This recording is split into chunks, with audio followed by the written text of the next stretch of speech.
ಇನ್ನು ರಾಜಧಾನಿಯ ಫುಟ್ಪಾತ್ ಮೇಲಿರುವಂಥ ಎಲ್ಲ ಪ್ರತಿಮೆಗಳು ಸ್ಥಳಾಂತರಗೊಳ್ಳಬೇಕು ಅನ್ನುವಂಥ ಒಂದು ಆಗ್ರಹವನ್ನು ಮಾಡ್ತಾ ಪತ್ರವನ್ನು ಬರೆಯಲಾಗಿದೆ ಮುಖ್ಯಮಂತ್ರಿ ಡಿ.ಕೆ. ಶಿವಕುಮಾರ್ ಅವರಿಗೆ. ಪ್ರತಿಮೆಗಳ ಸ್ಥಳಾಂತರಕ್ಕೆ ಒತ್ತಾಯಿಸಿ ಸಿಎಂಗೆ ಒಂದು ವಿಸ್ತೃತ ಪತ್ರವನ್ನು ವಕೀಲರು ಬರೆದಿರುವಂಥದ್ದು. ಸುಪ್ರೀಂ ಕೋರ್ಟ್ ಆದೇಶವನ್ನು ರಾಜ್ಯ ಸರ್ಕಾರ ಜಾರಿಗೊಳಿಸಬೇಕು, ನೀವು ಜಾರಿಗೊಳಿಸಿ ಅನ್ನುವಂಥ ಒತ್ತಾಯವನ್ನು ಈ ಒಂದು ಪತ್ರದಲ್ಲಿ ಮಾಡಲಾಗಿದೆ. ಒಟ್ಟಾರೆಯಾಗಿ 11 ಪುಟಗಳ ವಿಸ್ತೃತ ಪತ್ರವನ್ನು ಪ್ರಶಾಂತ್ ಮೆಥಾಲ್ ಬರೆದಿದ್ದಾರೆ. ಇದರಲ್ಲಿ ಸುಪ್ರೀಂ ಕೋರ್ಟ್ ಆದೇಶವನ್ನು ಅವರು ಉಲ್ಲೇಖ ಮಾಡಿ ತತ್ಕ್ಷಣಕ್ಕೆ ಈ ಕ್ರಮ ಆಗಬೇಕು ಅನ್ನುವಂಥ ಆಗ್ರಹವನ್ನು ಮಾಡಿದ್ದಾರೆ. ಸಾರ್ವಜನಿಕ ಸುರಕ್ಷತೆ ಹಾಗೂ ಪಾದಾಚಾರಿಗಳ ಸಂಚಾರದ ಹಕ್ಕು, ಅವರ ಸುರಕ್ಷತೆಗೆ ಸಂಬಂಧಪಟ್ಟಂತೆ ಈ ಕ್ರಮ ಅನಿವಾರ್ಯ. ಹೀಗಾಗಿ ರಾಜ್ಯ ಸರ್ಕಾರ ಆದಷ್ಟು ಬೇಗ ಈ ಕ್ರಮಕ್ಕೆ ಮುಂದಾಗಬೇಕು ಅನ್ನುವಂಥ ಒತ್ತಾಯವನ್ನು ಮೆಥಾಲ್ ಮಾಡ್ತಿರುವಂಥದ್ದು. ಅಂದರೆ ಫುಟ್ಪಾತ್ಗಳ ಮೇಲೆ ಯಾವೆಲ್ಲ ಪ್ರತಿಮೆಗಳಿದ್ದಾವೋ ಆ ಪ್ರತಿಮೆಗಳನ್ನು ಸ್ಥಳಾಂತರ ಮಾಡಬೇಕು ಅನ್ನುವಂಥ ಒಂದು ಒತ್ತಾಯ. ಸ್ಥಳಾಂತರ ಅಂತಂದರೆ ಇಂಡೈರೆಕ್ಟ್ಲಿ ಸಾಧ್ಯ ಆದರೆ ಸ್ಥಳಾಂತರ, ಇಲ್ಲಾಂದರೆ ಕಂಪ್ಲೀಟಾಗಿ ಅದನ್ನು ಒಡೆದು ಹಾಕ್ತೀರಿ ಅಥವಾ ಇನ್ನೊಂದೇನೋ ಮಾಡ್ತೀರಿ ಅಂತಂದರೆ ಅದನ್ನು ಕೂಡ ನೀವು ಮಾಡಬಹುದು. ಸುಪ್ರೀಂ ಕೋರ್ಟ್ ಆದೇಶ ಇದೆ ಅನ್ನುವಂಥ ಪತ್ರವನ್ನು ಮೆಥಾಲ್ ಅವರು ಬರೆದಿದ್ದಾರೆ. ರಾಜ್ಯಾದ್ಯಂತ ಪಾದಾಚಾರಿ ಮಾರ್ಗಗಳಲ್ಲಿ ಪ್ರತಿಮೆಗಳು ನಿರ್ಮಾಣವಾಗಿದ್ದಾವೆ ಅನ್ನುವಂಥ ಮಾತನ್ನು ಹೇಳ್ತಾರೆ. ಬಟ್ ನಾವು ಅದನ್ನು ಗಮನಿಸಿದಂತಹ ಸಂದರ್ಭದಲ್ಲಿ ಫುಟ್ಪಾತ್ಗಳ ಮೇಲೆ ನಾವು ಅಷ್ಟಾಗಿ ಪ್ರತಿಮೆಗಳನ್ನು ಕಂಡಿಲ್ಲ. ರೋಡ್ನ ಕಾರ್ನರ್ನಲ್ಲೋ ಒಂದು ಸರ್ಕಲಲ್ಲೋ ಪ್ರತಿಮೆಗಳಿರ್ತವೆ. ಬಹುಶಃ ರವಿ ಕಾಣದ್ದನ್ನು ಕವಿ ಕಂಡ ಅಂತ ಹೇಳೋ ರೀತಿಯಲ್ಲಿ ನಾವು ನೋಡದಿರೋದನ್ನು ಅವ್ರು ನೋಡಿರಬಹುದು. ಮೆಥಾಲ್ ಅವರು ಬರೆದಿರಬಹುದು ಪತ್ರವನ್ನು. ಸ್ವಾತಂತ್ರ್ಯ ಹೋರಾಟಗಾರರು, ಸಿನಿಮಾ ನಟರು, ಕಲಾವಿದರು, ಸಾಹಿತಿಗಳು ಸೇರಿದಂತೆ ಹಲವು ಗಣ್ಯರ ಪ್ರತಿಮೆಗಳು ನಿರ್ಮಾಣವಾಗಿದ್ದಾವೆ. ಇದರಿಂದ ಪಾದಾಚಾರಿಗಳಿಗೆ ಜೊತೆಗೆ ವಾಹನಗಳಿಗೆ ಈ ಪ್ರತಿಮೆಗಳು ಅಡಚಣೆ ಆಗ್ತಾ ಇವೆ. ರಾಜಧಾನಿಯ ಬಹಳಷ್ಟು ಕಡೆ ಅಪಘಾತಗಳಿಗೆ ಈ ಪ್ರತಿಮೆಗಳು ಆಸ್ಪದ ಮಾಡಿಕೊಡ್ತಾ ಇವೆ. ಇದರಿಂದ ಗಣ್ಯರಿಗೆ, ಅವರ ಅಭಿಮಾನಿಗಳಿಗೆ ಗೌರವ ಸಿಕ್ಕಂತಾಗಲ್ಲ. ಇನ್ನು ನಾಯಕರ ಪ್ರತಿಮೆಗಳ ಬಗ್ಗೆ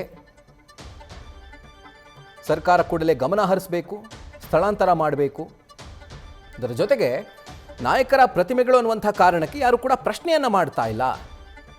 ಪ್ರಶ್ನೆ ಮಾಡ್ತಿಲ್ಲ ಅಂತ ಹೇಳಿದ ತಕ್ಷಣ ಅದು ಅಡಚಣೆ ಆಗಲ್ಲ ಅಂತ ಭಾವಿಸಬಾರ್ದು. ಪ್ರತಿಮೆಗಳನ್ನು ಸೂಕ್ತ ರೀತಿಯಲ್ಲಿ ಸ್ಥಳಾಂತರ ಮಾಡಬೇಕು ಅಂತ ಹೇಳಿ ವಿಸ್ತೃತ ಪತ್ರವನ್ನು ಈಗ ಪ್ರಶಾಂತ್ ಮೆಥಾಲ್ ಬರೆದಿರುವಂಥದ್ದು. ಸಾರ್ವಜನಿಕ ಸುರಕ್ಷತೆ ಹಾಗೂ ಪಾದಾಚಾರಿಗಳ ಸಂಚಾರದ ಹಕ್ಕು, ಸಾರ್ವಜನಿಕ ಆಸ್ತಿ ಸಂರಕ್ಷಣೆಗಾಗಿ ಅದನ್ನು ಒತ್ತಾಯಿಸಿ ಮುಖ್ಯಮಂತ್ರಿ ಡಿ.ಕೆ.ಶಿ ಅವರಿಗೆ ವಿಸ್ತೃತ ಪತ್ರವನ್ನು ಪ್ರಶಾಂತ್ ಮೆಥಾಲ್ ಬರೆದಿದ್ದಾರೆ. ಏನು ಈ ಪಾದಚಾರಿ ಒತ್ತುವರಿ ತೆರವು ಕಾರ್ಯಾಚರಣೆ ನಡೀತಾ ಇದೆ, ಇದು ಕೇವಲ ರಾಜಧಾನಿಗಷ್ಟೇ ಸೀಮಿತ ಆಗಬಾರ್ದು.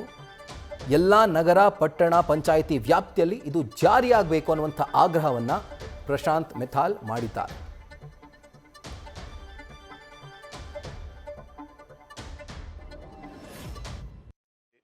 ನಾವೇನು ಹೇಳ್ತಾ ಇದ್ದೀವಿ, ಸುಪ್ರೀಂ ಕೋರ್ಟ್ ಆರ್ಡರ್ನ ಕಂಪ್ಲೈ ಮಾಡಿ ಅಂತ ಹೇಳ್ತಾ ಇದ್ದೀವಿ. ನಾವು ಬೇರೆ ಏನೇನು ಕೇಳ್ತಾ ಇಲ್ಲ. Supreme court in the case of Rajasekharan versus union of India, okay, union of India versus state of Gujarat, ಮತ್ತು ರಿಯಾಜ್ ಶೇಖ್ ವರ್ಸಸ್ ಎಸ್ ಅಯ್ಯಪ್ಪನ್, ಈ ಕೇಸ್ಗಳಲ್ಲಿ supreme court clear cut judgment ಹೇಳಿದ್ದಾರೆ.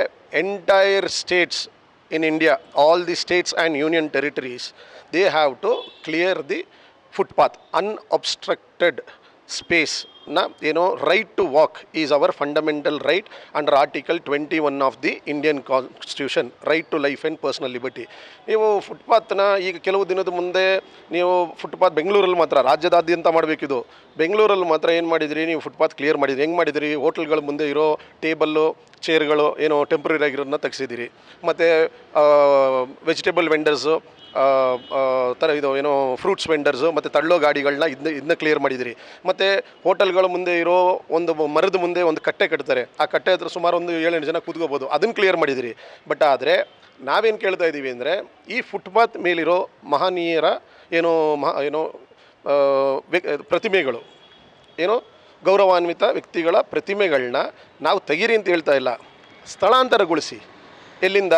ಇದರಿಂದ ಯಾವುದರಿಂದ? ಫುಟ್ಪಾತಿಂದ ಅದನ್ನು ಬೇರೆ ಒಳ್ಳೆ ಕಡೆ, ಯಾವುದು ಉದ್ಯಾನವನ ಇದೆ, ಲೀಡರ್ಸ್ ಪಾರ್ಕ್ ಇದೆ, ಮತ್ತು CA ಸೈಟ್ಸ್ ಇದೆ, ಮತ್ತು ಪಬ್ಲಿಕ್ಕು ನಡೆದಾಡದೇ ಇರೋ ಜಾಗಗಳಿದೆ. ಯಾಕೆಂದರೆ ಈ ಮಹನೀಯರು, ಈ ಮಹಾ ವ್ಯಕ್ತಿಗಳ ಏನು ಪ್ರತಿಮೆಗಳು ಆ ಜಾಗದಲ್ಲಿ ಇಟ್ಟಾಗ ಅದು ಒಂದು ಸ್ವಚ್ಛತೆನೂ ಕಾಪಾಡ್ತಾರೆ ಅಲ್ಲಿರೋ ಮಾಲಿಗಳು, ಮತ್ತು ಅದಕ್ಕೆ ಹೂನಾರನೂ ಹಾಕ್ಬೋದು, ಡೈಲಿ ಪೂಜೆನೇ ಮಾಡ್ಬೋದು. ನೀವು ಅವ್ರನ್ನೆಲ್ಲ ತಗೊಬಂದು ನೀವು ಫುಟ್ಪಾತಲ್ಲಿ ಇಟ್ಬಿಟ್ಟು ರೈಟ್, ಮತ್ತು ಅವರ ನಮ್ಮ right for walking, right to walk ಏನಿದೆ, the right to walk on footpath is our fundamental right, ಪಬ್ಲಿಕ್ನ ಫಂಡಮೆಂಟಲ್ ರೈಟ್. ನೀವು ಅದನ್ನು ಯಾಕೆ ಇನ್ನೂ ಸ್ಥಳಾಂತರಗೊಳಿಸಿಲ್ಲ ಅಂತೇಳಿ ನಾವೊಂದು 11 ಪೇಜ್ ಪುಟನ ಮಾನ್ಯ ಮುಖ್ಯಮಂತ್ರಿಗಳು ಕೃಷ್ಣ ಬೈರೇಗೌಡರಿಗೆ ಹಾಗೂ ಇವರಿಗೆ ಶಾಲಿನಿ ರಜನೀಶ್ ಇವರಿಗೆ ಬರೆದಿದ್ದೀವಿ. ನ್ಯೂಸ್ ಫಸ್ಟ್ ನಿರ್ಭೀತಿಯಿಂದ ನಿಮ್ಮ ಪರವಾಗಿ.